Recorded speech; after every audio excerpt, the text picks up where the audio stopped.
Hello guys, welcome back to Premium Niger TV. My name remains Ebenezer Ipoyom. If you are coming across our channel for the first time, please do to hit the subscribe button and also click on the bell icon. Brothers and sisters, this message is very powerful and very special from Apostle Michael Orokpo, and it will answer a lot of questions. Maybe you have questions that you've been asking. This message is going to give you an answer to that question. And you know, there are people that are always like, God made his promises. He spoke through the prophet. He told me he's going to do this for me. He's going to do that for me. For the past 5 years now, I've not seen any changes. What happened? Why is he delaying? So with this message, you're going to get the reason why God is always delaying. Meanwhile, this message is edited and presented to you by Premium Niger TV under Premium Niger Media. So watch and listen to this. And after that, you tell us what you have to say about this in the comments section.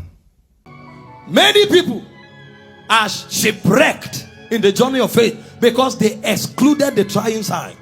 He said, but let patience have a perfect work, that you may be perfect, entire, wanting nothing.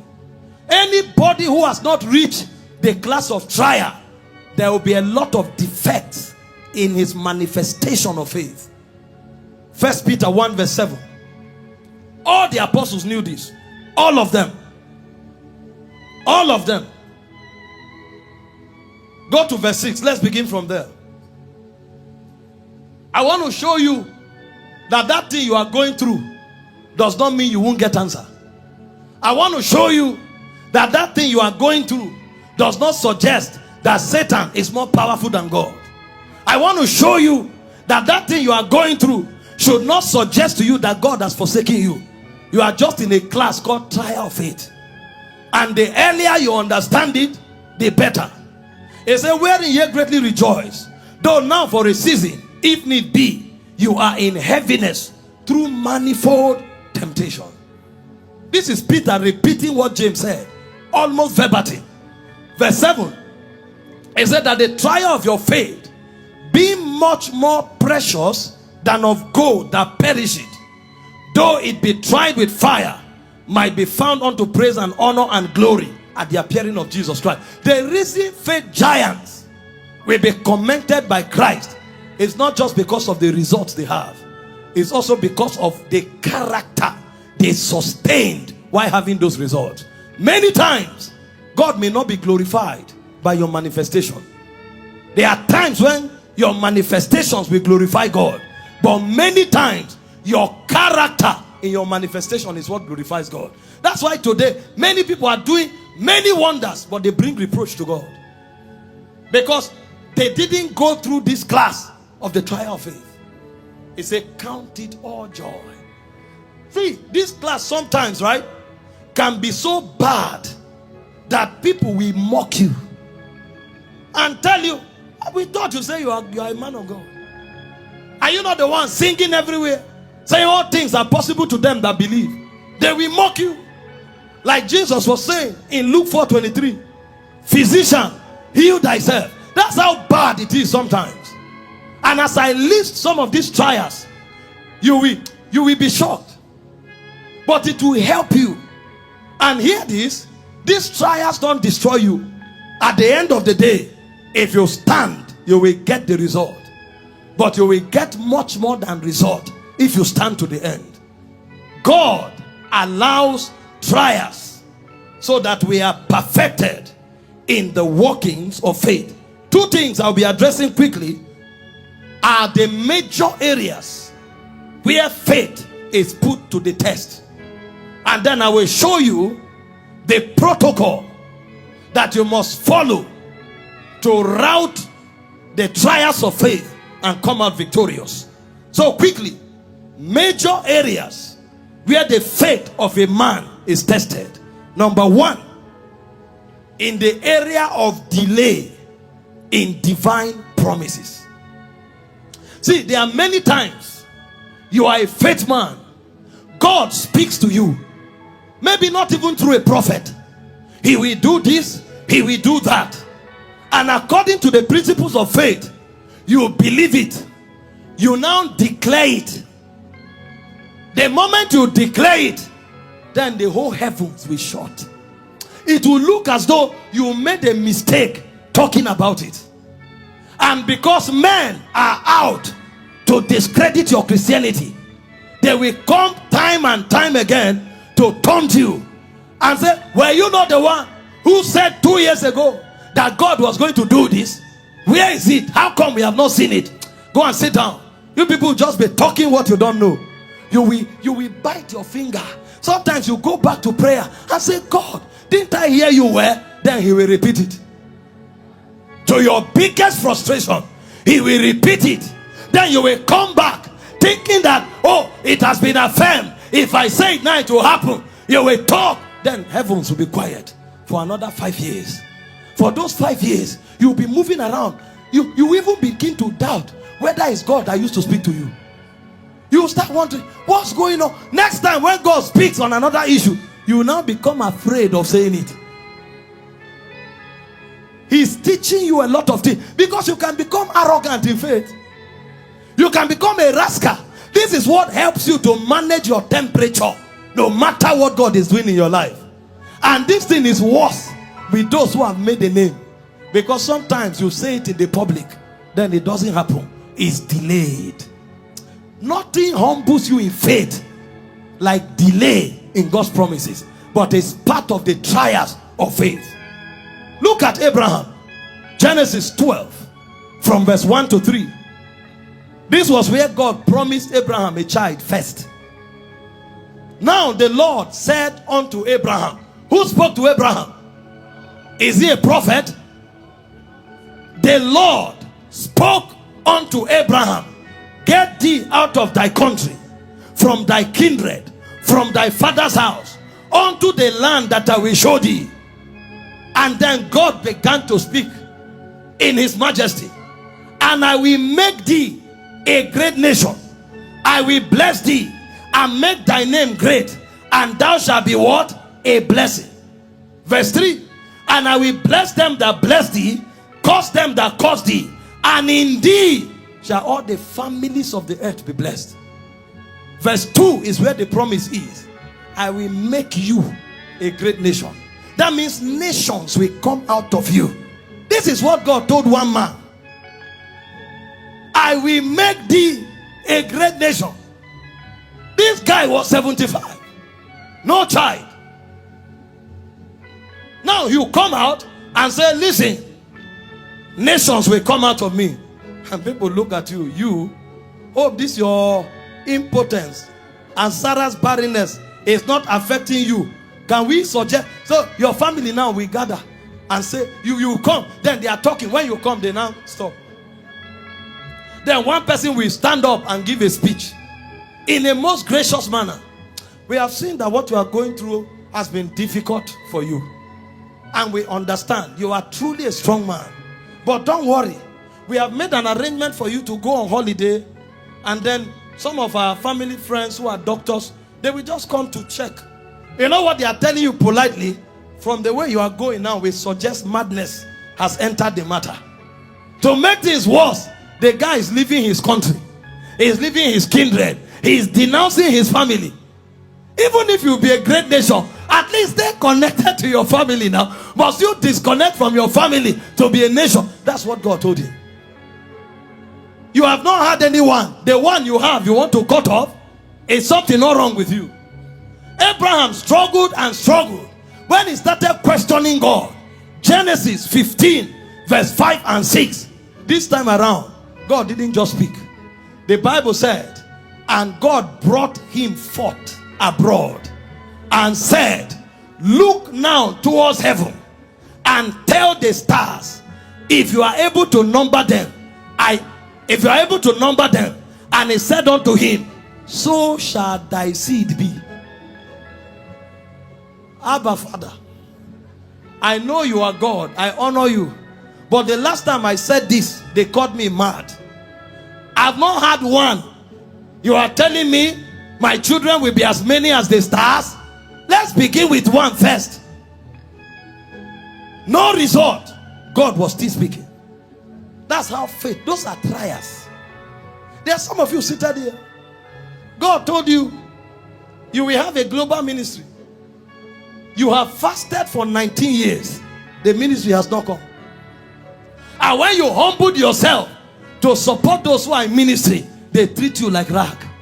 You now go back to God and cried, and God said, don't worry, continue. Your ministry is a global ministry. Some of you are here. God told you that you will be wealthy and you will sponsor his agenda. You wrote it on your status 7 years ago. As we speak now, you are begging for house rent.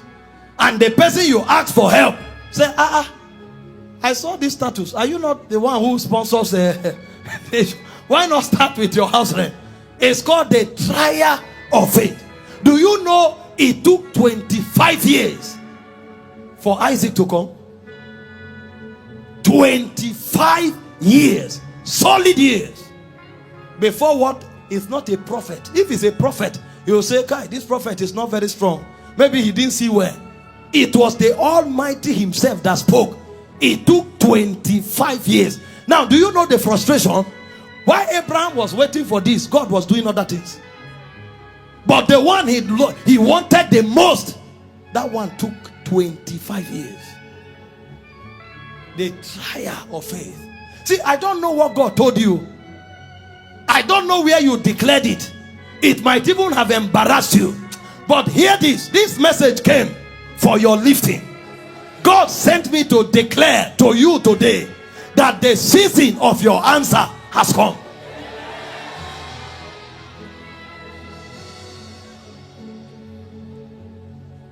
Delayed promises. How about Joseph? Genesis 37 verse 5 to 11. The young boy sat on his own. He didn't ask for anything. He was not even praying. On his own, he was there. God now came and gave him a dream. 11 stars are bowing before you, and he had 11 brothers. What are you saying, sir? I didn't ask for this dream. Oh. The sun and the moon are bowing to you, and in his innocence he went to his father. Is that not the principle of faith? Believe it and declare it and have it. Papa, this is what I saw. The father rebuked him. You mean I will bow to you? Do you know the meaning of what you are saying? I don't know, but that's what God showed me. The brother swore. So this is your ambition. You who is second to the last, your plan is to make up. So we are going to be failing and waiting for you to succeed, to bow to you. You are finished. So anytime the guy is away with them, some will hold his ear and want to cut it. Some are knocking, some are slapping. So he will run and stay with his father. When they are going out, he will stay with his father. I'm tired of knocks. I'm tired of pulling of ear. I'm tired of slap. As if that was not enough, the father he ran to for refuge now sent him to the field. Go and give your brothers food. Sir, you have slaves here. There are many servants. Why must it be me? When he went, they saw him coming. Here comes the dreamer. Today you will realize that your dream. They took him, threw him into a pit, and they sat and were discussing what to do with him. Now imagine what happens. Your own brothers threw you to a pit and they are talking, you are hearing. Should we butcher him? Should we behead him? What do we do with him? Imagine what will be happening to your heart. There is no way you can teleport to tell your father. Then suddenly they saw Egyptians, slave buyers passing. Come, carry this dream and let him fulfill his dream in Egypt. Let's see the stars that will bow to him. So you know we are stars. But in your loftiness, you think we will bow to you, Abi. Go to Egypt as a slave. Maybe they will bow to you in the slave quarters. As if that was not enough, he went to Egypt. Then Potiphar's wife shows up, accused him innocently, and a slave in a foreign land became accused to be a rapist. And that was not enough. They now took him to prison. He spent extra 2 years there, hopeless. 11 years first, 2 years in prison. That's 13 years. But God said, 11 stars will bow to you. You are here. God spoke to you 6 months ago. You're already weeping. God, where are you? You don't know faith. He called those things that be not as though they were. He's not journeying with your beginning alone. He's at the end. That's why he's called Alpha, Omega, beginning, end. What is happening in the middle does not matter. If he said it, he will do it. He said, God is not a man that he should lie, neither is he the son of man that he should repent. He said, will he say a thing and not do it? He will do it.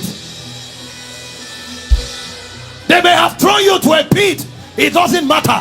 They may have sold you out. It doesn't matter. They may have accused you. It doesn't matter. They may have imprisoned you. It doesn't matter. The Bible said, until the time that his word came, the word of the Lord tried him.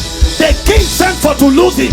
Even the ruler of the people, he made him lord of his house and ruler of his substance, to bind his princes at his pleasure and to teach his senators wisdom. I prophesy over someone, everything God told you, with your eyes you will see them manifest.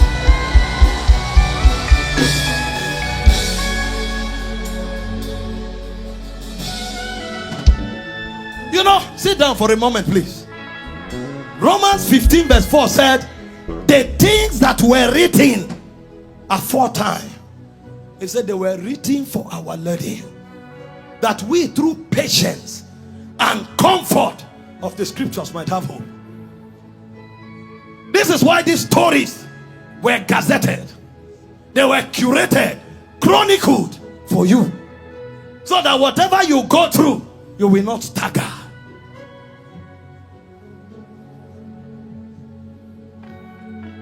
The first area where faith is tried is in delay in God's promises. Number two, second area where faith is tried is in the area of lack and scarcity. God will speak to you. You will know you are at the center of God's will, but you will not have the wherewithal to support that thing. Nothing frustrate like that. I'm sending you as an evangelist to bring my power to the nations of the world, and then you are there. You don't even have a microphone to preach the gospel. When your faith is about to be challenged, one of the areas where to be challenged is in the area of lack. I know it personally. This one, I know it. I may not have experienced delay much, but this one, I tell you, I know it. I will close my eyes, I will see nations. The other time, I went to pray with one of our senior brothers. As I laid on the altar praying, I saw flags of nations. Flags were passing. I woke up. I told him, this is what I saw. We held hands, prayed. I laid down again. I had another dream. They gave me a perfume, gave him a perfume. His own perfume had a sword. And the man is an intercessor indeed. And my own perfume had flags of nations. But guess where I was? Laboring in a secondary school, earning 25,000 naira in a month, talking for 14 hours. In one of the schools, I taught mathematics, I taught physics. When the integrated science teacher was not around, they now added that to me. When I come home, my head will be juggling. I teach physics in SS3, teach mathematics in SS2, teach physics in SS1, then go to JS2 and teach integrated science. If you come home, your head will be like maybe a football that the 22 players finish playing and they put on your neck. 14 to 16 hours every month. When you finish 25,000, this 25,000, they are cutting 20 naira for every day you came late. They improved it to 50 naira, so you can't even collect the 25,000. Sometimes it's 18,000 you are going home with. Out of the 18,000 you have paid for bike, 8,000 in a month. So you hire a bike man who takes you to school and bring you back. At the end of the month, you collect this 18,000, you give the person 8,000. You are going home with 10,000. And this 10,000, sometimes debt has eaten more than 9,000 out of it. So at the end of the month, your salary, even your tithe, will require faith to take it out. But God said, you will go to nations. All the people we trusted in, my only uncle that all of us thought was they bail out. They promoted him, prison officer, gave him a car. He was driving home, had an accident and died. So you turn left, no support. Turn right, no support. But the Bible said he called those things that be not as though they were. You know, some of you don't know how this thing works. What God told you will come to pass. But the day you realize that it's not money that sponsors destiny, it's faith, that's the day you will wake up. You will look for money, you won't find it. As important as it is, it's faith that brings money. Please sit down. Scarcity. 1 Kings 17. You read the story of Elijah. I don't have time. From verse 1 to 8, God sent Elijah, go tell Ahab, there shall be no rain. And Elijah came, verse 1, like a warrior before God whom I stand.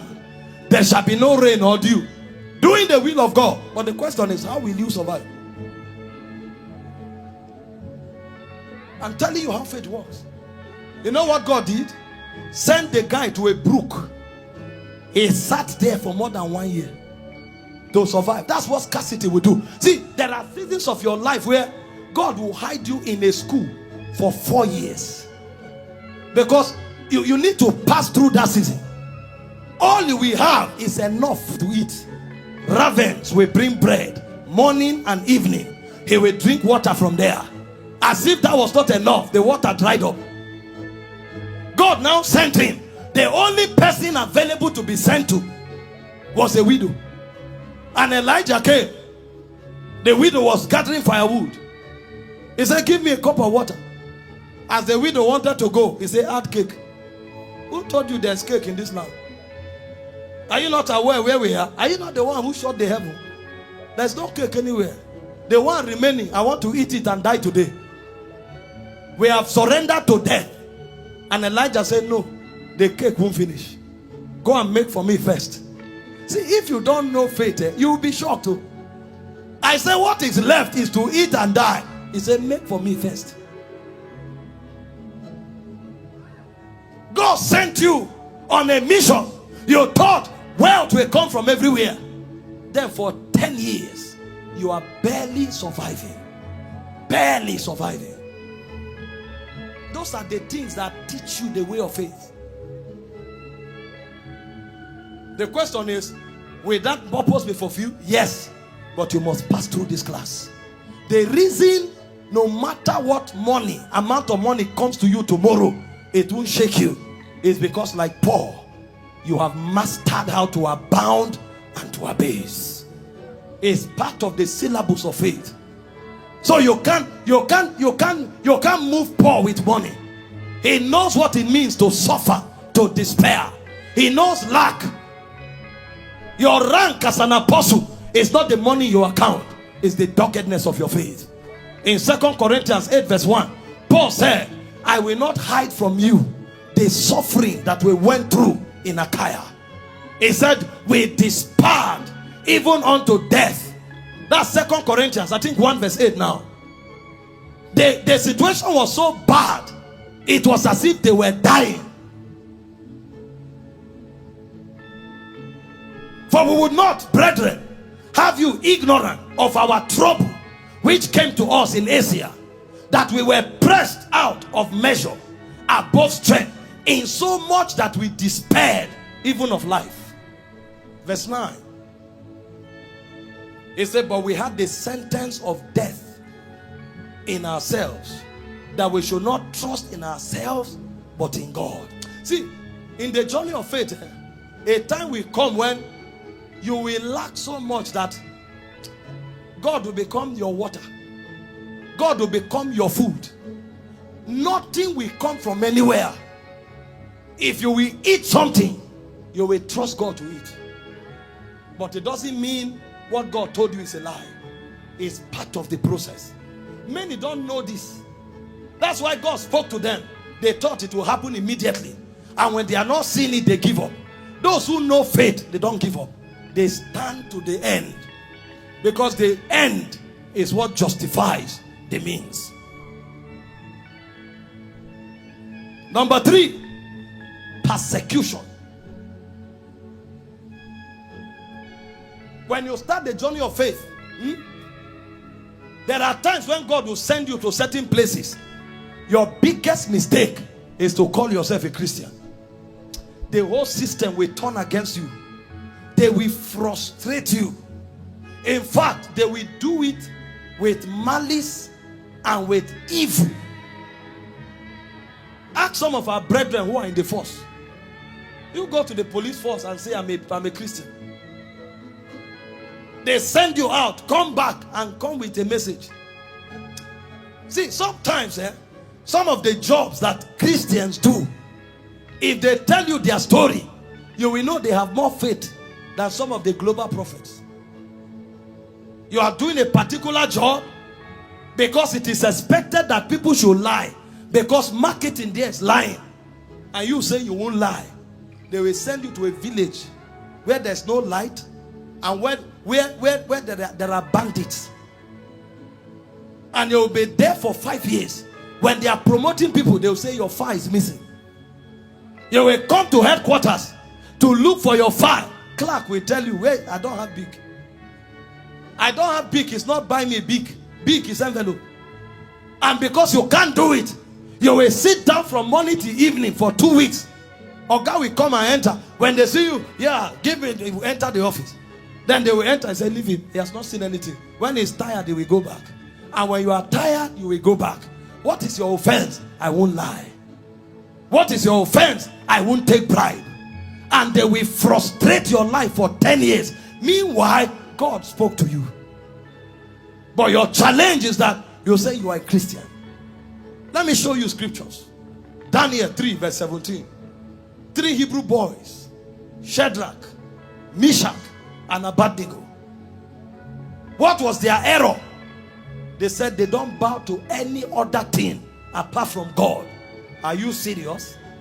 When their enemies wanted to deal with them, they went to the king and told the king, the level of glory God has given to you, it's high time you build an image for the whole of Babylon to bow to it. They were doing all of that because of Shadrach, Meshach, and Abednego. And when the king did it, they said it will be announced, anybody that does not bow, you will go into the fire. So know the verdict from the beginning. Meanwhile, these guys walked with God. God has spoken to them. When they came before the king, this was their answer. If it be so, our God whom we serve is able to deliver us from the burning, fiery furnace. Are you seeing the scripture? Burning, fiery furnace. Each of them is enough terror. He said, but he will deliver us from thy hand. Verse 18. This is where you will see the doggedness of faith. You know, these guys knew something. They were not talkers. He said, but if not, be it known to thee, O king, that we will not serve your God, nor worship the golden image that you have set. Number one, you don't talk to a king like that. Number two, not a Nebuchadnezzar. Number three, not on matters of his God. And Nebuchadnezzar said, what? You are this bold? We will see your boldness through persecution. And he said, that fire we spoke about, go and make it 7 times hotter. Go to verse 19. You don't know persecution, you don't know faith. When they were raising us those days, they told us, if your faith has not yet attracted persecution, your Christianity is not yet real. It's not this new generation Christianity that every time we gather, bread, breakthrough. That's why we can't raise men, sir.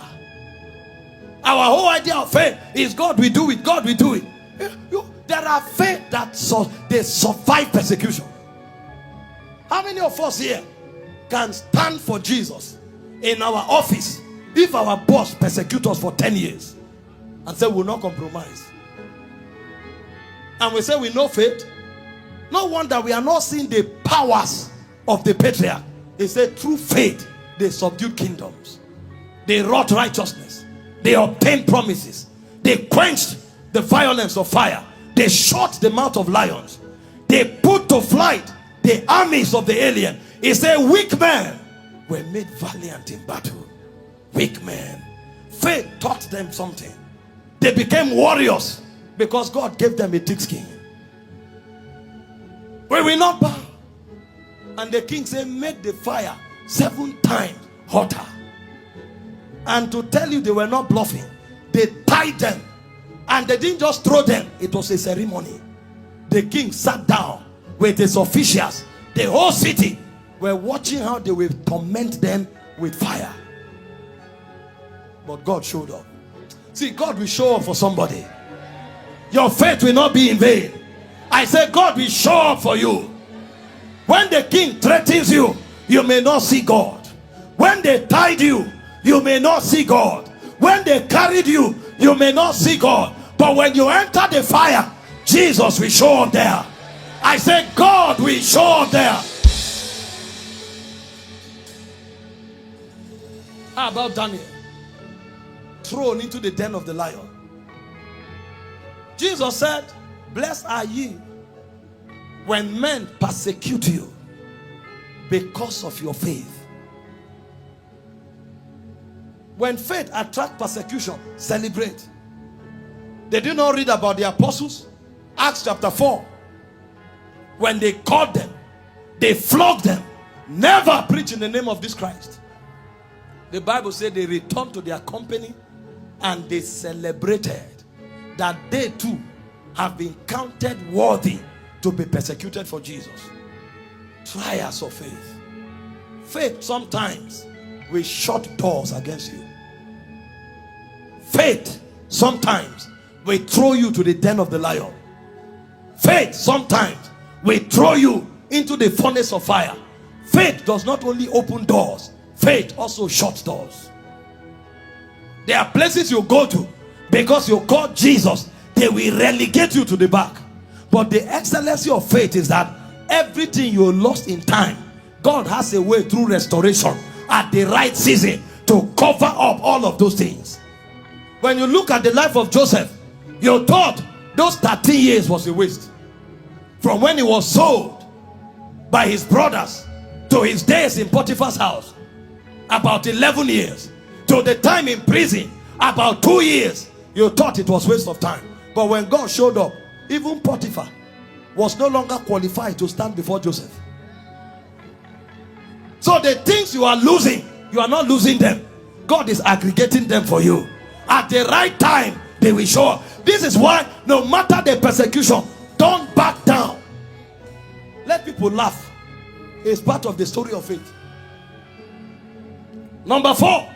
That was a very wonderful message from our father, Apostle Michael Orokpo. So what do you have to say about the message? Kindly drop it in the comments section and don't forget to subscribe to Premium Niger TV.